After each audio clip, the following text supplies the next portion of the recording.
everybody, it's Chloe Baggins. And I am Bushido. Bushido? That's right, Bushido. And that's Mr. Bushido. To all of you. That's right, Bushido? That's right. You sure like yourself. You have to. Okay. So, welcome back, guys. Welcome back. Sorry it's been a little bit. I had corneal cross-linking in my left eye. So, basically, long story short, it's a thinning cornea, and they scrape the heck out of your cornea and drop riboflavin drops in the eye, and it takes about 3 to 4 weeks to heal. So, I can kind of see you guys. Kind of. Camera 1, camera 2. Camera 2 is definitely a lot better. So, anyway. I can see you guys. You can see.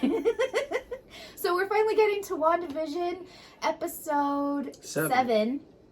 And you know, this was probably my least favorite episode.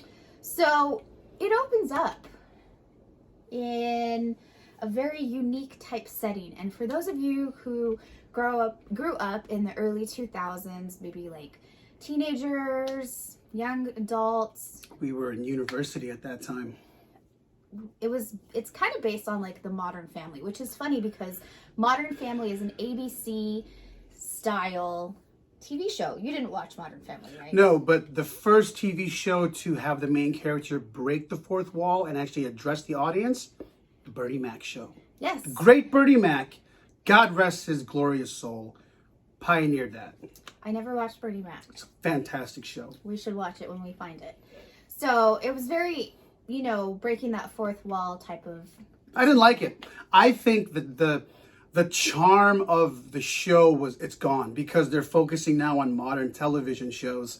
And I'm not a fan of modern television shows. There's nothing really to connect to. Everyone seems miserable. Wanda seemed miserable in this episode, which I think reflects the kind of shows that they're pulling from. Like, with the Dick Van Dyke show style and the 80s, TGIF, the 90s shows. There's a lot of charm and a lot of nostalgia, but it still remarkably holds up really well. But these shows, I could give a shit, man. I did not like this episode. I didn't like it. Well, tell us how you really feel, Bushido. I didn't like it. I mean, I didn't like it. I thought it was interesting. First of all, it's kind of showing the aftermath. Things are starting to get real. Like the day after Halloween. Yeah, it's getting real for Wanda, and she's starting to realize that everything that she's wanted and dreamed of is coming to a head. Yeah, you can see like the time period of where she's living in as she's losing control of it.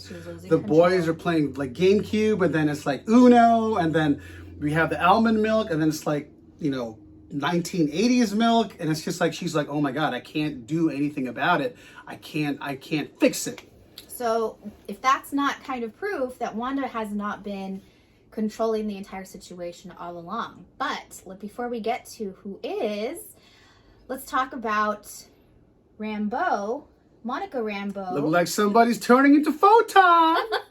Yeah. What did you think of that really cool moon mobile that they pulled out for her to I think the practical effect, I imagine it's an actual vehicle that NASA uses. They just slapped like the sword emblem on and made it look like, oh, really cool for the show. But it's like, what made them think that this heavily armored vehicle even stood a chance against Wanda's powers? It's hilarious. It's like, I understand it looks cool. She got the spacesuit on, but it's like, this woman's powers are derived from an infinity stone that was born from the birth of the universe itself. What makes you think a NASA mobile is gonna penetrate the red wall unscathed? What makes you think that? Y'all have already established how powerful this woman is. This woman almost killed Thanos. Y'all said it in the episode. What made you think a man-made craft is going to go through this, no big deal, especially after she leveled up the power stats on the wall itself? I don't know. It didn't make any sense to me. I didn't like this episode. I didn't like it. Well, it was really cool to see how brave Monica is. Oh yeah, Monica is cool. I like Monica. You gotta give her credit though. I mean, it's when you're stuck in that situation, you kind of have to think like, I'm gonna try anything and everything. And she just ended up walking through it anyway. And she fought her way through. Yeah, and then when she came out, it's like her powers are slowly, finally starting to awaken because she can, her eyes turned blue and she could see see like reality beyond reality type of thing. Yeah, I could. She said it was like purple. Was it the electronic? Was it the heat waves? What was it that she was seeing through that purple? I don't know. Something It was beyond reality. Yeah, Cool. again, it's something derived. It's from Wanda's exposure to Wanda's powers. So, I think it's cool. I can't wait to see her like in full photon mode. I thought so. And the last thing I wanted to touch on was the chemistry between Vision and Darcy as he wakes her up from the circus. She's what is it called when they Escape artist. Escape artist. She's the escape artist, and he's the new clown. And he's the new clown. But he wakes her up, and she's Darcy from the real world inside of Westview, and it's actually really cool because Darcy's explaining how and what happened prior to, and it actually gives us a cool little snippet about where it's at in the timeline. So according to this conversation on WandaVision, this is taking place only a week after... A few weeks. A week or two. Yeah. Max. After Endgame. After Endgame. So this is like... It's been a few years for us. It's still... But for her, it's fresh. It's fresh. Like, she's still coming off the high from that battle. Yeah. It took me a few weeks after watching that movie. The whole world felt exactly. The same way. So imagine like... Ooh... So that was kind of cool to see, because we didn't quite understand where it was at in the timeline, I think. So having that really explained to us just really helped. Yeah. It was kind of funny watching how, Vision thinks that Wanda's trying her best to keep him from coming home, but it's not Wanda. Who is it? It's Agatha. Agatha! Really cool, little intro for like it was the Munsters. Yeah. That was cool. Agatha was behind it all the entire time. Everything that was going wrong, everything that was getting fixed miraculously. And as I called it early on, I kind of thought she was behind it the whole time. I just didn't realize that she was going to be Agatha from the comic books. Kind of cool little twist. Yeah, but it's kind of like...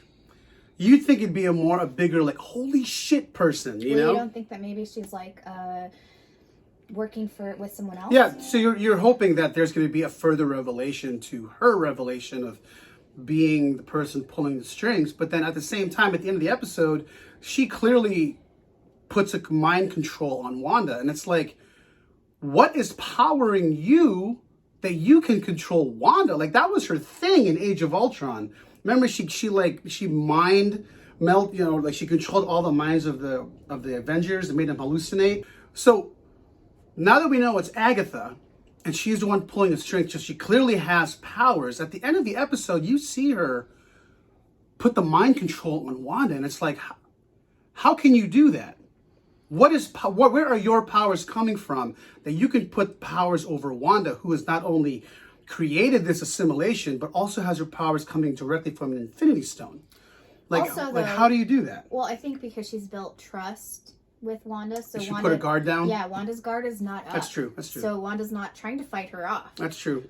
So I think that's probably a lot of it. I think this next week is, there's only 2 episodes left. So I think the ish is going to hit the fan. Hopefully. I hope so. I'm really excited. And she also confirmed that she killed the dog. I was like, yo, man, your witch ass is lucky. Freaking John Wick doesn't exist in this damn timeline. Because if he did, you wouldn't have made it to episode 5. He'd have blown you away a long time ago. You killed a dog and you laugh about it. I know. Evil, evil, evil person. Well, she's a witch. Anyway, What did you guys think? I know we're a little late to the conversation, but we would still love to hear what you guys have to say about it. I don't know. What would you rate this episode? I gave it a 5. Wow. I don't like this episode at all. I don't like it. I don't like it. This was your least favorite Least favorite episode, yeah. I know there's a big revelation with Agatha, whatever. You know, it's not like Thanos came bursting through the wall or anything, but it's like, I did not like it's based off of like modern TV because I personally, I don't really care for modern TV. And that's what they're pulling from. I mean, as far as executing the show for what the show wants to do, did a good job. But me personally, I was just waiting for it to end the whole time.